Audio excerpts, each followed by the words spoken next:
এ পর্যায়ে আপনাদের সামনে বক্তব্য নিয়ে আসছেন বাংলাদেশ জাতীয়তাবাদী দল ৪ নং নগদা শিমলা ইউনিয়ন শাখার সংগ্রামী সভাপতি, বারবার কারা নির্যাতিত নেতা জনাব আবু হানিফ কিশোর কাকাকে মূল্যবান বক্তব্য দেওয়ার জন্য অনুরোধ জানাচ্ছি।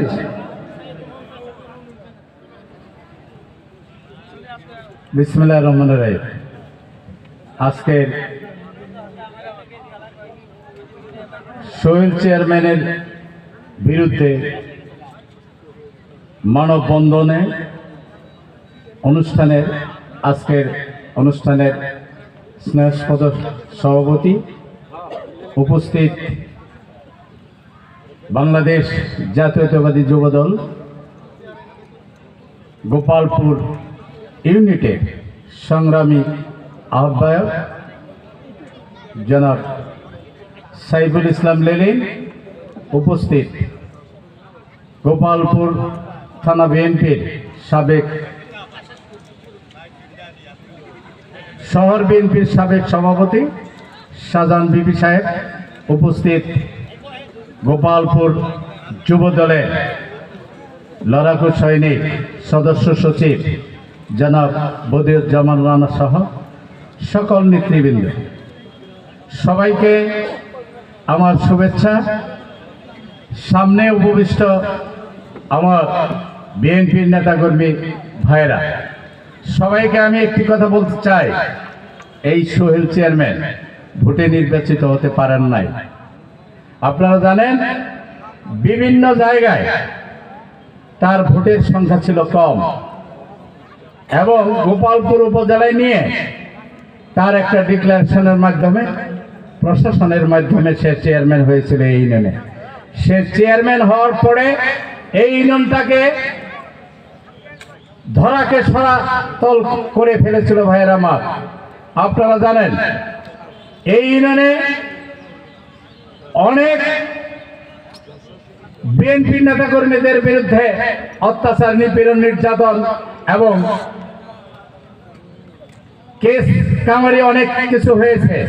এই ইউনিয়নে 70 জনের নাম দিয়ে একটা কেস করা হয়েছিল, আর অজ্ঞাত ছিল 80-90 জন, এবং প্রত্যেকেই ধরে জেলখানায় প্রেরণ করেছিল ভাইয়েরা আমার। এই সোহেল চেয়ারম্যানের অপকীর্তি এই ইউনিয়ন পরিষদের সামনে একটা আয়না ঘর নামে একটা ঘর তৈরি করেছিল ভাইয়েরা আমার।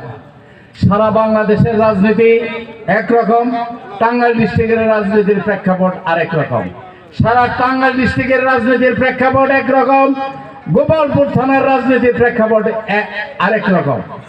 সারা গোপালপুর থানা সকল ইউনিয়নের রাজনীতির প্রেক্ষাপট একরকম, আর নগদা শিমলা ইউনিয়নের রাজনীতির প্রেক্ষাপট আরেক রকম। ভাইরা আমার, এখানে সন্ত্রাস, নৈরাজ্য এমন কোনো হেন কাজ নাই এই আওয়ামী লীগের সন্ত্রাসীদের দ্বারা হয়েছিল। আমি একজন 65 বছরের লোক, রিটায়ার পারসন, সরকারি চাকরি করলে আমাকে রিটায়ার দেওয়া হতো। সেখানে ওই 2024 সালে 16 দিন জেল খাটা আসার পরে আবার হেমনগরের মামলায় আসামি করে এই সোহেল চেয়ারম্যান আমি কোথায় বসে চা খাইতেছি, সেই সোহেল চেয়ারম্যান ওই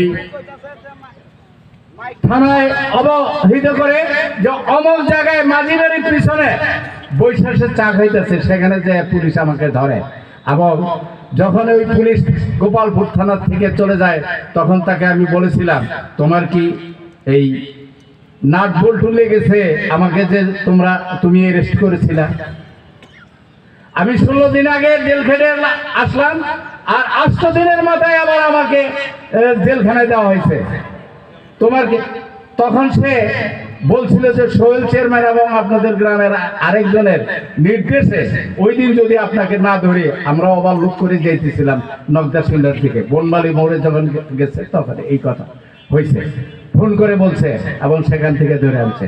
এই সোহেল চেয়ারম্যান অনেক লোক এই আয়না ঘরে পিটিয়েছে। সুতরাং সোহেল চেয়ারম্যানের অপকীর্তি বলে শেষ করা যাবে না ভাইয়ের আমার। আমি আপনাদেরকে সজাগ দৃষ্টি রাখতে চাই।